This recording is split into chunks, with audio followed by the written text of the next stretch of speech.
The poet Emily Dickinson once wrote, "Tell all the truth, but tell it slant." In other words, come at a complex or difficult subject from an angle with measure, and if a little embellishment is required to get to the heart of things, well, bring it on. And so it is with documentaries, especially so in this video about some of my favourite punk rock docs. A dozen in here, covering everything from the genre's origins to some of its later evolutions, taking in the bands, artists, ideas and scenes along the way. All personal choices, so agree, disagree, as you wish. But I'd still like to know what yours might be. Please do pitch in below the line with your own thoughts and recommendations.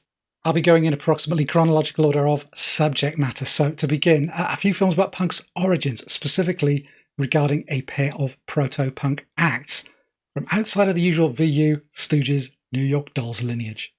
And first up, from 2009, Oil City Confidential by Julian Temple, the story of Dr. Feelgood. The highest profile pub rocker to make the leap to punk rock from the 101ers to the Clash was Joe Strummer. But within that early to mid-70s scene, the Feelgoods were easily the biggest band, bagging themselves a UK #1 album in 1976 with Stupidity.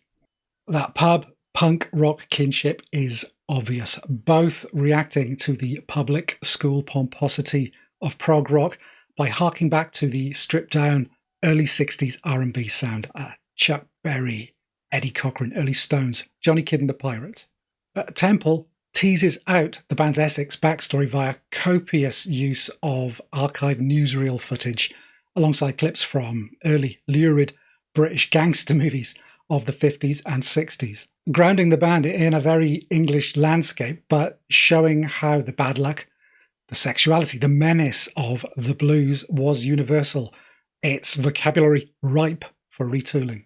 The grubby speed freak edginess of Dr. Feelgood put them only a few safety pins and a ripped t-shirt away from punk, and the live footage included by Temple, all of it dynamite, shows a band whose influence on the young punks, hell, Matlock, Strummer himself, they're all interviewed. Well, it's undeniable. It's a great document of a band whose influence extended much further than they actually reached themselves, and a brilliant snapshot of the nasty rundown UK of the 1970s, primed to explode. And number 2, from 2012, a band called Death by Mark Covino and Jeff Howlett. The true story of a black American trio from 70s Detroit, actual brothers no less, whose 1975 single, their only release, lay undiscovered until its unearthing by record-collecting punk fanatics some 30 years later. A genuine prophets before their time story, taking in a family scarred by tragedy. The band changed their name to Death after losing their father in a car accident in 1973. A band who pulled together, backed each other up, and, driven by Brother David's philosophy for the group, rode out all the doubts expressed by the studio backers, mostly from that name, Death, and recorded just one single session. A tale that has it all. The first black punk band, a visionary band leader unwilling to compromise, a family facing bereavement, alcoholism, depression, and a final bittersweet reunion for the surviving brothers, performing and recording again as Death to an entirely new and wildly enthusiastic audience in 2009. It's the story that does all the heavy lifting here. It sounds like a Hollywood screenplay. But the mixture of direct-to-camera interviews, family photos, and fanboy fervour is very capably handled. Love carries it. Love of music, of family, of God even. And given punk's tendency towards confrontation, provocation, everything adds up to make a band called Death a very, very rare thing indeed. Next up, a couple of the big hitters and what are, I think, the definitive statements about them on film. At 3, from 2003, End of the Century by Jim Fields and Michael Gramaglia, the story of the Ramones. A very much by-the-numbers production, but as it came to pass, a very timely one. Its release in 2003 followed Joey's death from cancer in 2001 and Dee Dee's fatal heroin overdose just a year later. Factor in Johnny's passing in 2004, cancer again. And end of the century is pretty much the last time the band's core were around and able to offer their own thoughts, recollections, and perspectives. The story itself is, of course, riotous, chaotic, early gigs, violent, altercations, drugs. Oh, and the music, simultaneously foundational, inspirational, whilst also never selling in the same quantities as that of their peers. The brothers' antipathy is the stuff of legend. Johnny, the dictator, Joey, the dreamer, Dee Dee, the live wire, Tommy, the technician. But the film also paints a picture of a group who surmounted all of that because they realised the idea of the Ramones was bigger than all of them. Hence the rotating cast of all the side characters. Marky, CJ, Richie, Elvis even. If you're not a fan of their music, you might struggle. But if you appreciate a good rock and roll story, beginning to end, it's a real doozy. For a familiar story, but I couldn't leave out the Pistols, could I? From Y2K, The Filth and the Fury by Julian Temple. In case you missed my previous punk video, you won't be aware of my feelings about Temple's first Pistols movie, 1980's The Great Rock and Roll Swindle. A bawdy, messy, exploitative parody of a rock documentary that, a few live sequences aside, kind of stinks. Julian Temple's pretty sanguine about it, loving the chaotic freedom, the start in the biz that it gave him, but all too aware that it was a compromised project with Malcolm McLaren's whimsical, broad-stroke interventions visibly damaging it. So after a lot of music videos, everyone from the Undertones to Sade to Tom Petty, and a brief crack at Hollywood. Earth Girls Are Easy, anyone? This is Temple properly revisiting punk. The Filth and the Fury being the first of a loose trilogy. 2007's Strummer biopic followed, and then, yeah, you've already seen it here, 2009's Oil City Confidential. Unlike Swindle, this is the Sex Pistols from the band's POV. There's not a Malcolm in sight, but plenty of contributions from assorted perpetrators, enablers, and onlookers. It's refreshingly straight, with the inclusion of isolated scenes from Olivier's Richard III, the acknowledged blueprint for Lydon's Johnny Rotten persona, the only echo of Swindle's piecemeal fever dream aesthetic. A lot of bitterness, naturally, plenty of unsettled scores, but some good times along the way, and the bonus of some long unseen interview footage with Sid Vicious for those who value such things. Bin, the extremely misguided TV show, rewatch Swindle for some context, if you must, and just enjoy The Filth and the Fury for what it is. It's the Pistols by the Pistols. Maintaining the pairwise theme and staying in the UK next, two features about less mythologized punk acts, which afford both their subjects some very welcome and long overdue critical reappraisal. Fifth up, We Who Wait, the Adverts and TV Smith by Jamie Palmer. A BBC commissioned 1 hour special from 2012 when the corporation's arts culture channel BBC4 was a little less cash starved than it has become now. A kindly uploader has published this to YouTube in full. There's a link above and in the description down below. One of the first few punk bands to appear on BBC's Top of the Pops, performing their top 20 single, Gary Gilmore's Eyes, in August of 1977. The archetypal first wave punks who couldn't play. What they lacked in musical chops, they more than made up for with a bored-looking insouciance, the intelligent lyrics of Tim TV Smith, and the presence of the first lady of the UK punk scene, that's bass player Gay Advert. Like so many of the early punks, they burnt out quickly, splitting in 79 but leaving behind one of the great unsung punk albums of the period, in 1978's Crossing the Red Sea with the Adverts. We Who Wait is buoyed by interviews with all the surviving main players and does a great job of communicating quite how fast, how febrile those first few years of punk were, and how easy it was for a young punk band to find themselves cast adrift by a capricious music press and a volatile public. TV himself, however, persisted on the musical fringes, and the documentary lovingly follows his varied post-Adverts projects. It's a great punk survivor story which tries to correct the Great British mistake responsible for the band's all too brief moment in the spotlight. At 6, the band for whom anarchy in the UK meant more about actions than words. From 2006, Crass, There Is No Authority But Yourself by Alexander Oe. A fascinating band who were, alongside friends Poison Girls, ground zero for the anarcho-punk movement. There is no authority but yourself was the band's core slogan, their guiding principle. The idea that authority is born of our unthinking complicity in the rules and structures around us, and that we can free ourselves from fear and tyranny by denying others that authority by doing only what we know and feel to be right. This manifested as direct action, community organisation, peaceful resistance, and of course the cultural promotion of these ideas via projects like Crass, a music and art collective like no other. Forming in a communal house in Essex, Crass fused hippie, yippie ideals with DIY punk energy and iconography, an overtly ideological group committed to pacifism who maintained a uniquely ambivalent position on issues of left-right politics. Yeah, they were just as likely to fall foul of the rock against racism movement as the ethno-nationalist skinheads. Their music is difficult, veering between spoken word, sound collage, didacticism, and jarring trebly clatter, feedback, punishing streams of incensed lyrical fury. The group's thoroughly atypical origins are carefully teased apart by the film, and the gradual reveal of the collective's agreements and disagreements, of their unique visual presentation, their uniform, and their influence on everything from DC hardcore to high fashion makes for a satisfyingly compact primer.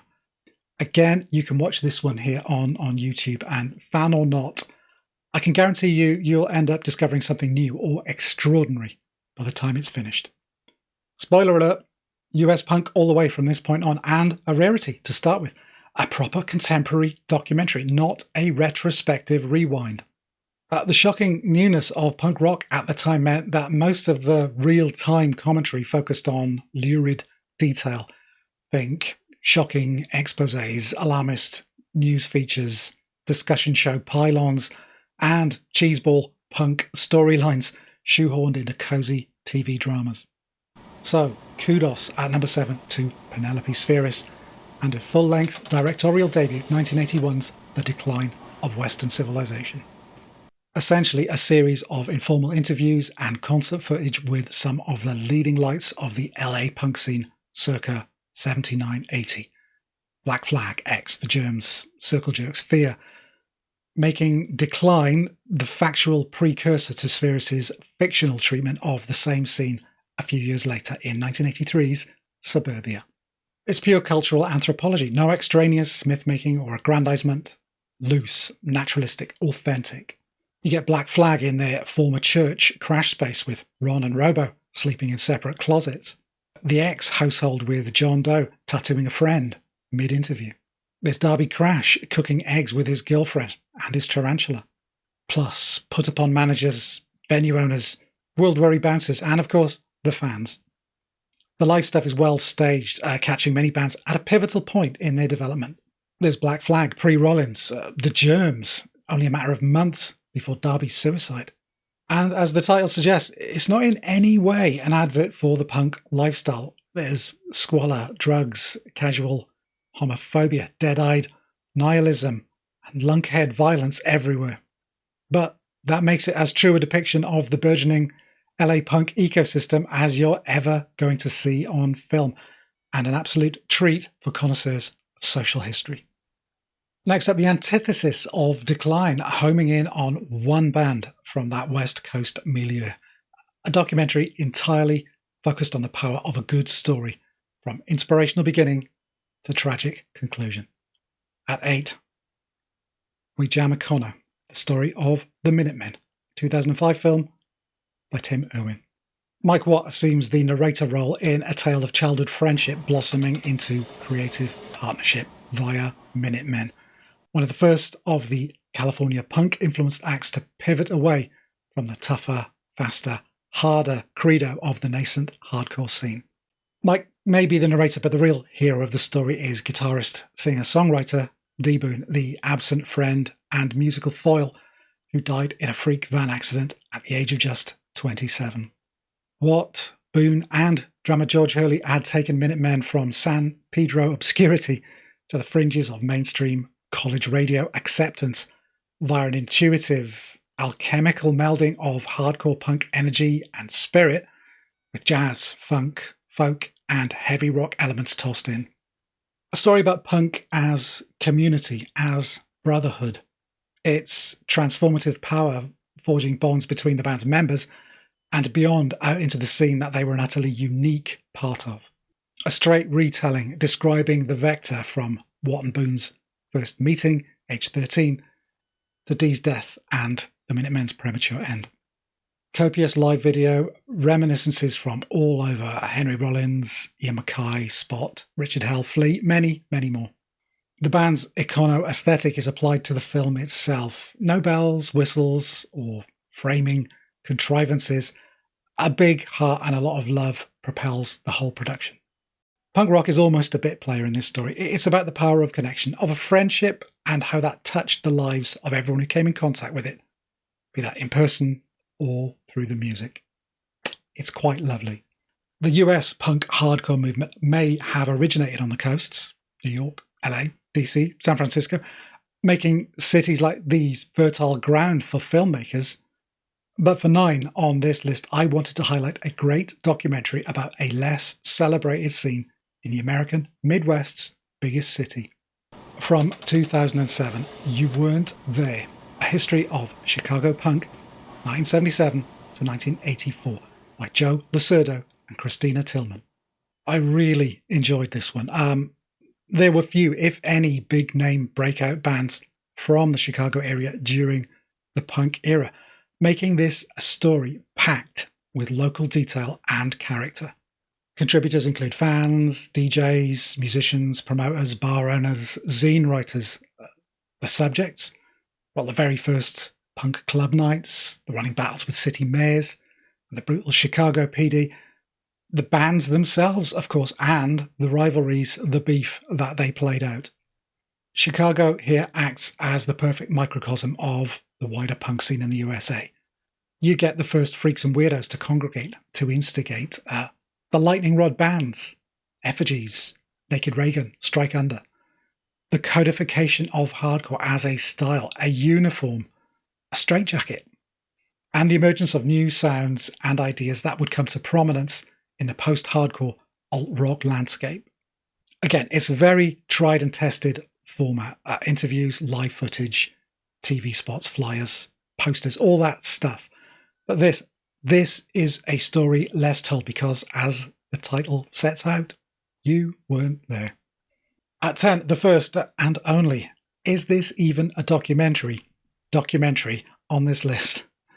From 1999, this is Jem Cohen's Instrument, on VHS no less. An in no way linear rendering of the Fugazi story, but does that make it a little more than a concert movie or a live compilation? Well, the one thing it isn't is some kind of punk rock rattle and hum, a grab bag, will this do vanity piece, a half-assed victory lap. Far from it. Structurally, a loose collage of live performances, occasional interviews, and an assortment of verite segments. Everything from vox pops with fans queuing for show tickets, to awkward school TV station footage, to the kind of ghostly on-the-road Super 8 ephemera that wouldn't look out of place in a Godspeed back projection. Jem Cohen has a lot of history with the band. He and Ian MacKaye were DC high school friends, and this long relationship has yielded footage covering the whole of the band's history from its inception right up to Instrument's release. On balance, yes, it's one for the fans, but the open-ended, questioning nature of the performances and interactions it captures combine to say something oddly profound about Fugazi and their place in the musical landscape they once occupied.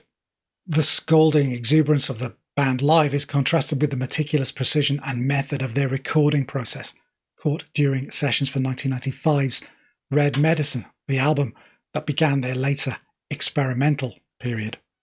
And for every thoughtful fan caught on camera, there are at least as many numbskull punks who are just at a show to fuck shit up and get wasted.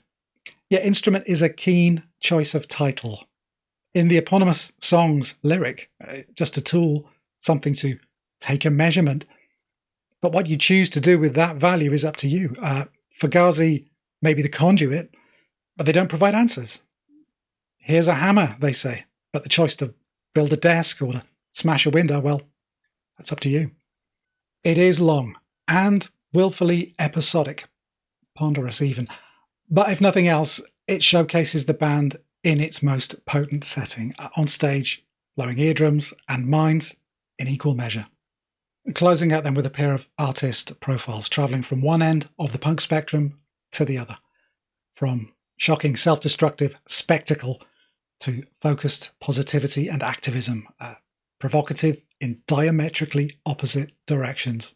At 11, and please skip forward if you're squeamish or easily offended, from 1993, this is Hated, G.G. Allen and the Murder Junkies by Todd Phillips.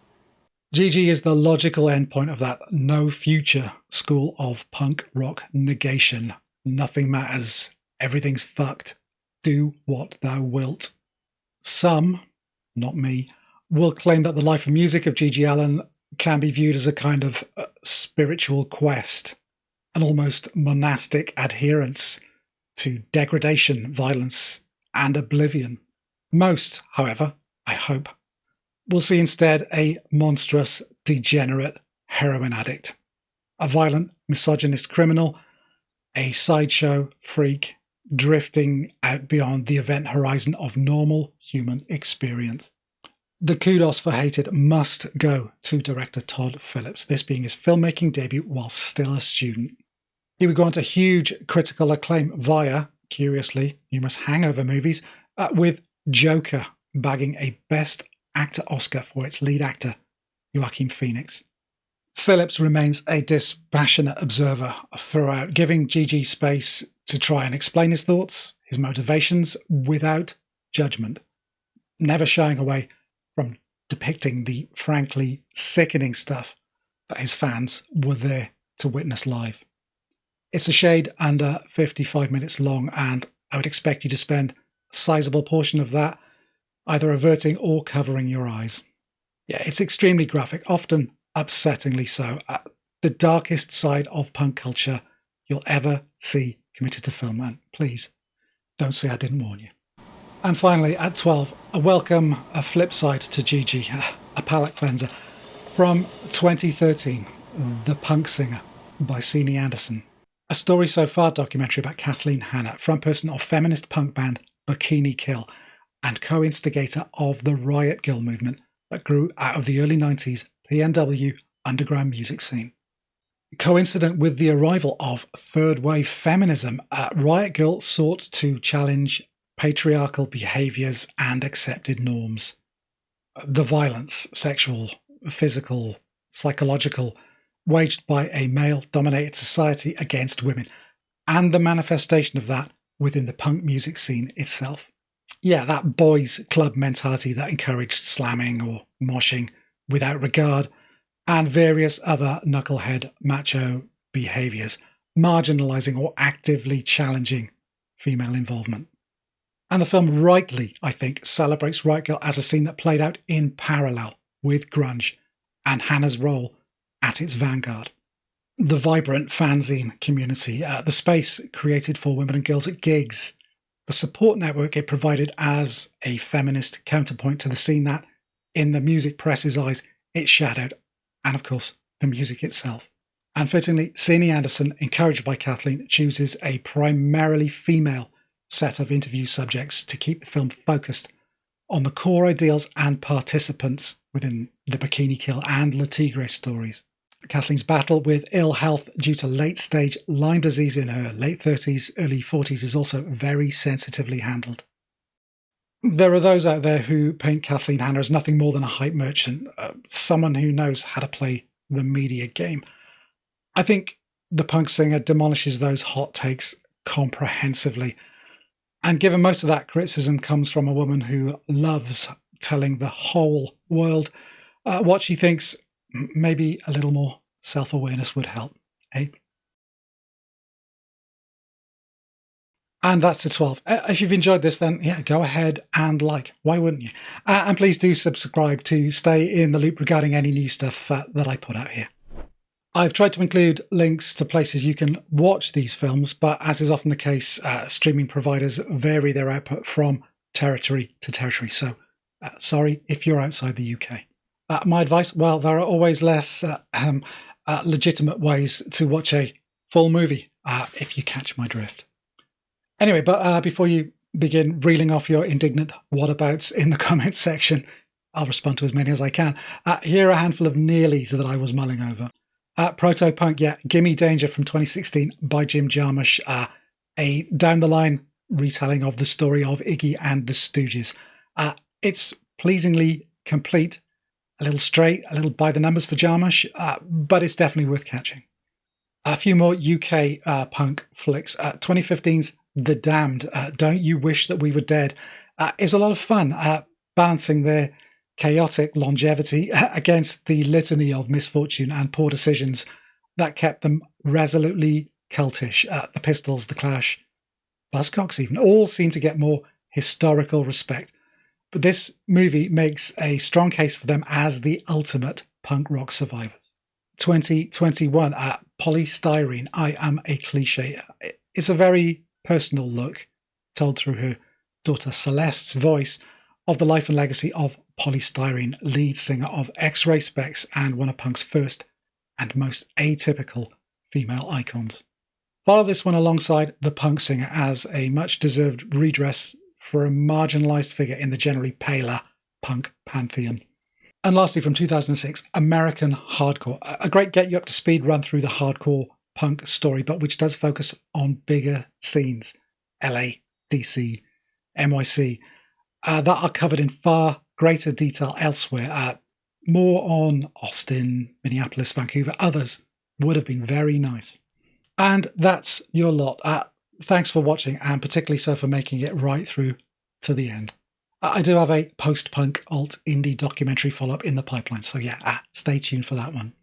But in the meantime, do take care, and I hope I'll catch you again very soon. Bye for now.